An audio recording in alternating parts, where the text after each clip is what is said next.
सीधे आपको चंडीगढ़ लिए चलते हैं। हरियाणा चुनाव आयोग की प्रेस वार्ता शुरू होने जा रही है, सुन रहे हैं। 28 म्यूनसिपल कमेटियां और 18 म्यूनसिपल काउंसिल के चुनाव जो है जनरल इलेक्शन अनाउंस करने जा रहे हैं। तो चुनाव का कार्यक्रम इस प्रकार रहेगा। डेट ऑफ अनाउंसमेंट 23/5 यानी आज से 23 मई और 24/5/2022 को notice will be published by the returning officer under rule 20 of the Haryana municipal election rules 1978। Nomination present होंगे 30/5 से 4/6 तक, 11 बजे से 3 बजे तक का समय रहेगा, except on 2 of June being holiday. Nomination papers की स्क्रूटनी होगी 6 तारीख को 11:30 से 3 बजे तक। Last date for withdrawal of candidature रहेगा 7/6 को 11 से 3 तक, और उसी दिन फिर 3 बजे जब फाइनल लिस्ट हो जाएगी, किसी ने अगर विड्रॉ कर लिया है तो उसके बाद जो बचे इलेक्शन सिंबल्स अलॉट किए जाएंगे।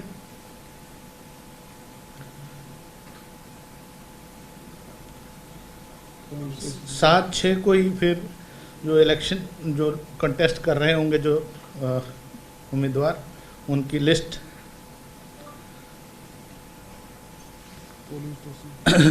पोस्ट की जाएगी रूल 19(2) ऑफ 7। और लिस्ट ऑफ पोलिंग स्टेशंस भी 7/6 को ही पब्लिश की जाएगी। पोल जो होंगे वो 19 जून को होंगे 7 बजे से 6 बजे शाम तक। 1 घंटे का अतिरिक्त समय हमने रखा है। अमूमन 5 बजे शाम तक होता है, लेकिन गर्मी की स्थिति को देखते हुए कई बार दोपहर में मतदान थोड़ा धीमा हो जाता है, तो कोई अपने मताधिकार से वंचित ना रह जाए, इसलिए 1 घंटे का टाइम एक्स्ट्रा दिया है। और बाकी तो आपको पता ही है, 6 बजे तक जो भी लाइन में होंगे लास्ट मैन से लेके वो पर्ची दे दी जाती है, तो वो सब लोगों को वोट करने दिया जाएगा। 22 तारीख को काउंटिंग होगी। रीपोल अगर कोई आवश्यक हुआ वो 21 को होगा। 1 दिन का गैप दिया जाता है, अगर कहीं से कोई शिकायत इस तरह की मिलती है गड़बड़ी की, या जहाँ पे पुनर्मतदान आवश्यक हुआ तो वो 21 को कराया जाएगा। और 22/6 को 8 बजे से मतों की गिनती होगी, और मतों की गिनती समाप्त होते ही चुनाव के नतीजों की घोषणा कर दी जाएगी।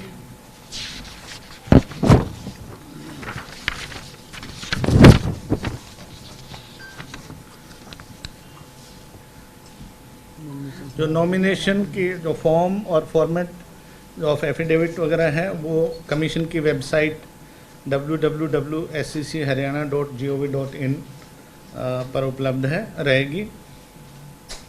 और कमेटी और काउंसिल जो चुनाव में जा रही हैं, 28 म्यूनसिपल कमेटियां और 18 म्यूनसिपल काउंसिल, वो अभी प्रेस नोट आपको सर्कुलेट करेंगे, उसकी करवा दो प्रेस नोट। हाँ, एनेक्चर बी पे लिस्ट है उन सभी की सूचियों की।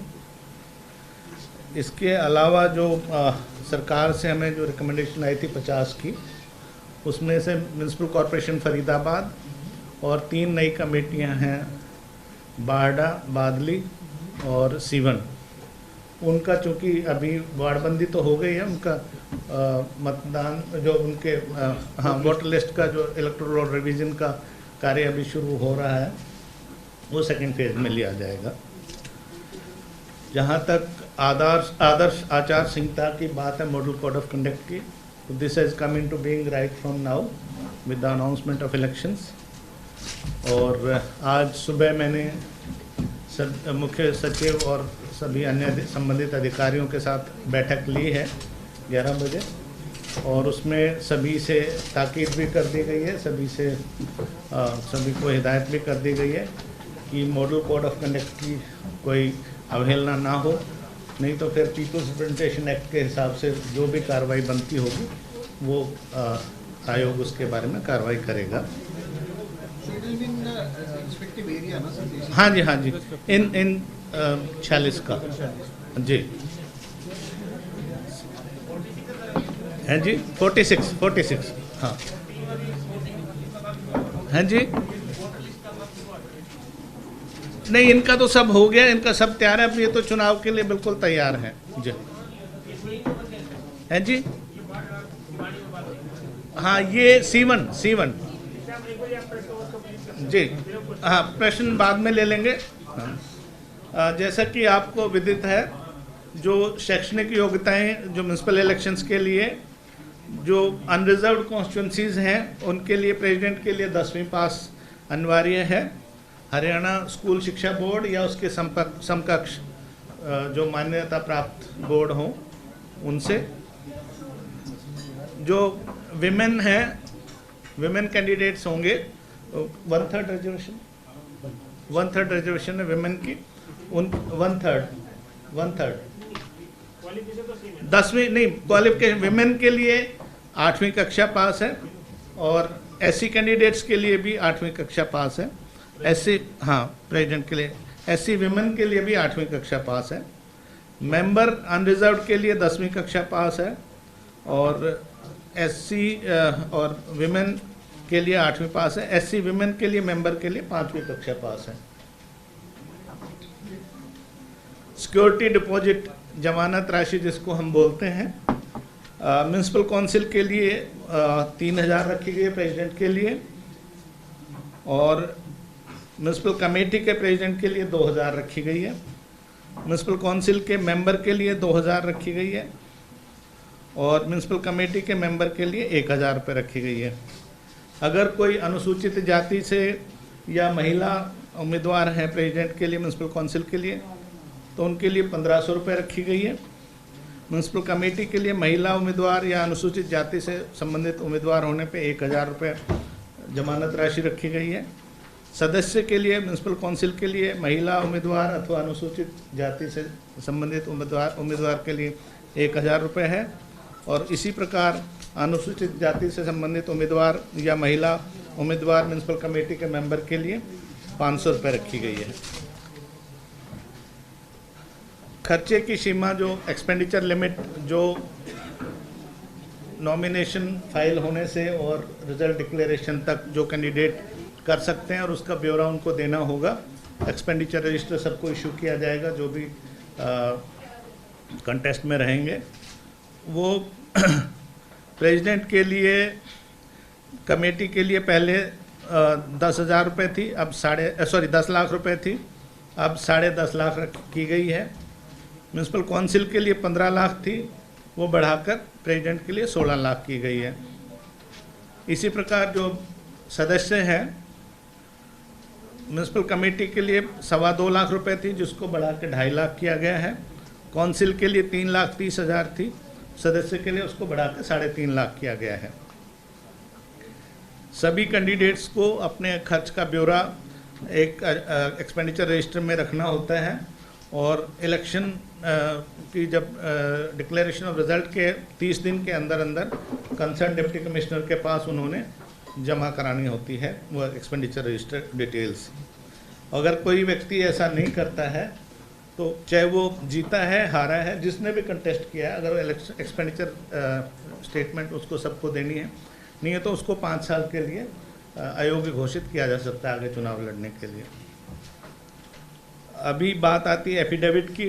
आप सब जानते हैं कि माननीय सर्वोच्च न्यायालय ने भी इसका बहुत गंभीरता से संज्ञान लिया है कि लोगों का, जो लोग चुनाव लड़ रहे हैं उनके क्रिमिनल केसेस का ब्यौरा आम जनता के वोटर के पास होना चाहिए।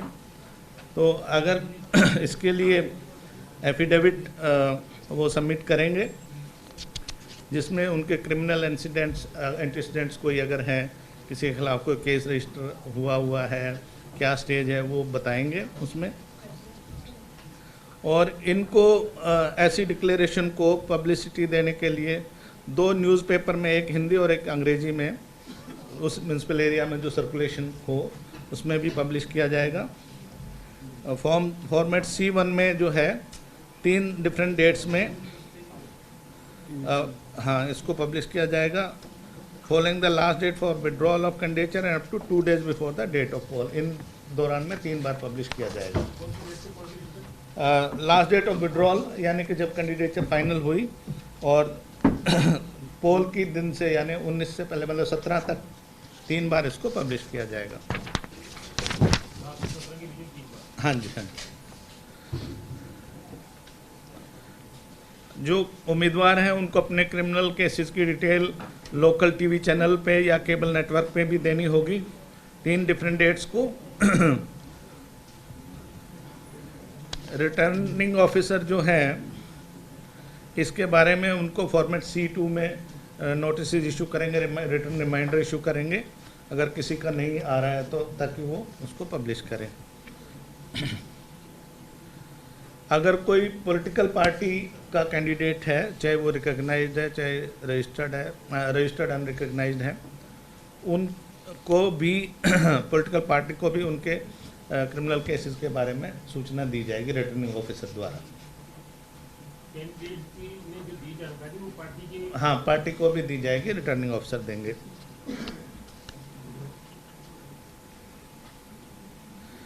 रिकॉग्नाइज्ड पॉलिटिकल पार्टीज हैं और रजिस्टर्ड अनरिकॉग्नाइज्ड पॉलिटिकल पार्टीज हैं, उनको भी अपने जो कैंडिडेट्स हैं उनके क्रिमिनल केसेस चाहे पेंडिंग हैं चाहे पास्ट कन्विक्शन है, उनकी डिक्लेरेशन फॉर्मेट C में पब्लिश करनी पड़ेगी, चाहे अपने वेबसाइट पे दें पार्टी की, या लोकल टीवी चैनल या केबल नेटवर्क पे दें, और 2 अखबारों में, एक हिंदी और एक अंग्रेजी, जो उस म्यूनसिपल कमेटी या म्यूनसिपल काउंसिल के एरिया में बिकता हो, छपता हो। 2 बार हो गया, एक बार कैंडिडेट को खुद इन्वॉल्व की पार्टी देगी। हाँ, पार्टी देगी जी।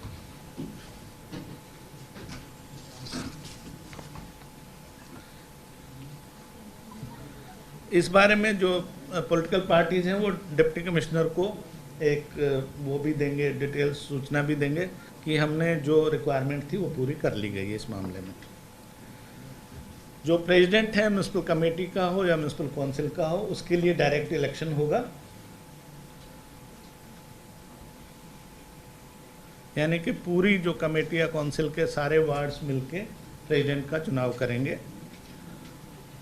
इस सारी प्रक्रिया में लगभग जो प्रत्यक्ष रूप से और अप्रत्यक्ष रूप से लगभग 10,000 लोग इस चुनाव से संबंध रहेंगे किसी न किसी रूप में, एम्प्लॉयज़ हमारे डिफरेंट डिपार्टमेंट्स के, हाँ, ताकि पुलिस वगैरह सब मिला के, ताकि इसको, अच्छा पुलिस अलग से, पुलिस पर्सनल अलग रहेंगे, ताकि इस चुनाव को हम फ्री एंड फेयर मैनर में, ट्रांसपेरेंट तरीके से, पीसफुल तरीके से कंडक्ट करवा सकें।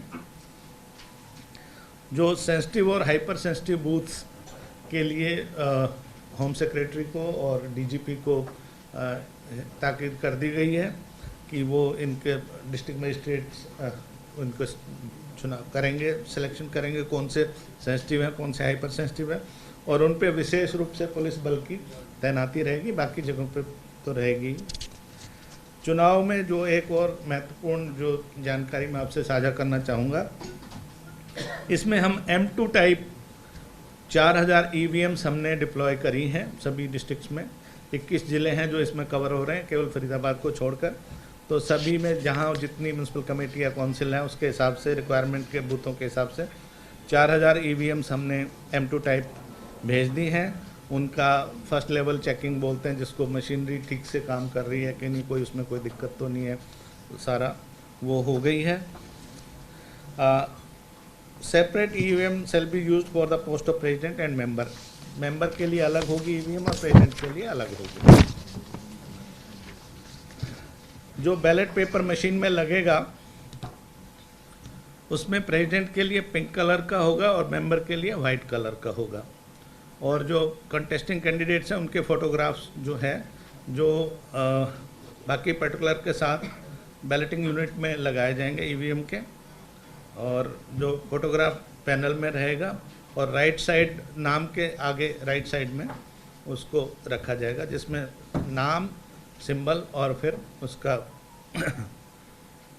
बैलेट पेपर हाँ रहेगा, उसमें सारी चीज़ें। नोटा पिछली बार की तरह भी इस बार भी नन ऑफ द अबाउ, ताकि कोई कैंडिडेट वहाँ पे मतदान के लिए आता है और उसको लगता है कि इनमें से कोई भी कैंडिडेट उसके मुताबिक सही नहीं है, तो वो निराश ना जाए, घर पे अपने मत का सही प्रयोग कर सके। और नन ऑफ द अबाउ का भी उसमें एक बटन रहेगा, सभी कैंडिडेट्स जो कंटेस्ट करें उनके बाद लास्ट में। NOTA is to be treated as a fictional electoral candidate while declaring the election results. और अगर कॉन्टेस्टिंग कैंडिडेट्स इंडिविजुअली सभी नोटा से अगर कम उनकी वोट्स आती हैं तो नोटा को डिक्लेयर किया जाएगा और वहाँ पे फिर फ्रेश इलेक्शन होगा। लेकिन अगर सेकंड टाइम भी यही स्थिति रहती है तो फिर जो हाईएस्ट वोट जो लेगा उसको डिक्लेयर कर दिया जाएगा। फ्रेश इलेक्शन अगर कहीं खुदा न खास्ता आवश्यकता पड़ी तो वो फिर नॉमिनेशन स्टेज से दोबारा से सारी कार्रवाई होगी। नोटा के मामले में जी,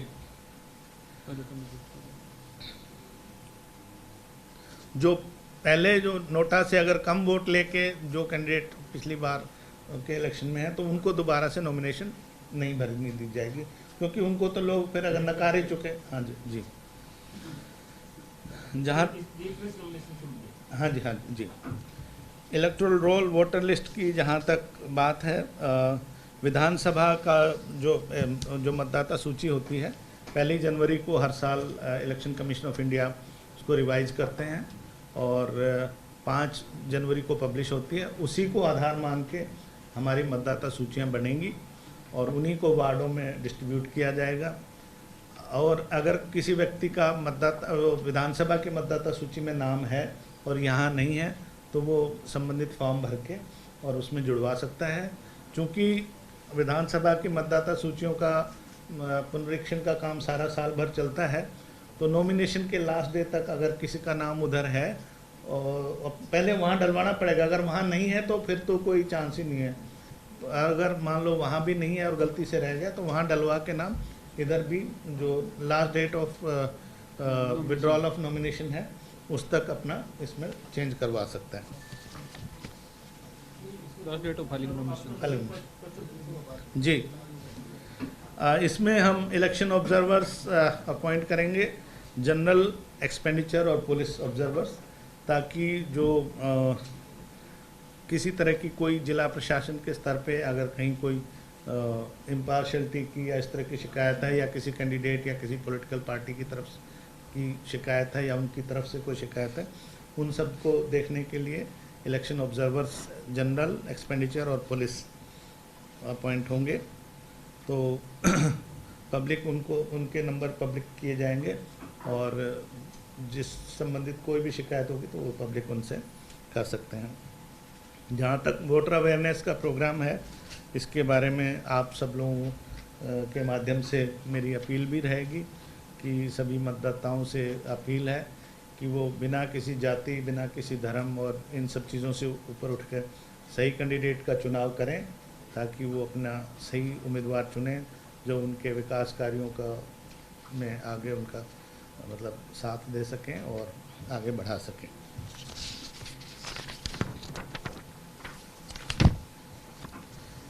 कोविड-19 पेंडेमिक प्रोटोकॉल की जहाँ तक बात है, फ़िलहाल ईश्वर की कृपा से ऐसी कोई भयावह स्थिति नहीं है, लेकिन फिर भी ACS हेल्थ को और DG हेल्थ जो दोनों मीटिंग में सुबह थे, उनसे रिक्वेस्ट कर दी गई है कि इसमें संबंध में नेसेसरी जो एडवाइजरी है वो भी जारी करें और जहाँ जैसे संभव होगा चुनाव के दिनों में जैसी स्थिति होगी उसके हिसाब से आवश्यक कदम भी उठाएं।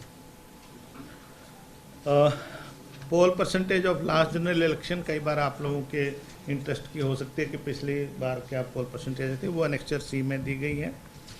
और इस सबके साथ ही मेरी आप सब लोगों से फिर एक बार प्रार्थना है, आपसे सहयोग की मैं उम्मीद करता हूं कि अगर कोई ऐसी नकारात्मक चीज़ आपके ध्यान में आती है तो कृपया आयोग के संज्ञान में लाएं। वैसे तो मीडिया का जो भी न्यूज़पेपर्स के माध्यम से, इलेक्ट्रॉनिक मीडिया के माध्यम से हमें मिलती रहती है और इसमें लोगों तो बड़ी खबर आपको बता रहे हैं, हरियाणा में 19 जून को निकाय चुनाव होंगे। इस वक्त की बड़ी खबर, प्रेस कॉन्फ्रेंस चुनाव आयोग की चल रही थी। 22 जून को काउंटिंग होगी। ये बड़ी खबर आपको बता रहे हैं, 22 जून को काउंटिंग होगी। 21 जून को अगर जरूरत हुई तो रिपोल भी होगा। बड़ी खबर इस वक्त की आपको हम बता रहे हैं। देखिए, निकाय चुनावों की तारीखों का काफी लंबे समय से इंतजार किया जा रहा था और अब चुनाव आयोग की प्रेस कॉन्फ्रेंस हुई है, जिसके बाद ये तमाम बातें निकलकर सामने आई हैं। बड़ी खबर इस वक्त की आपको हम बता रहे हैं, हरियाणा में नगर निकाय चुनाव को लेकर तारीखें सामने आ चुकी हैं।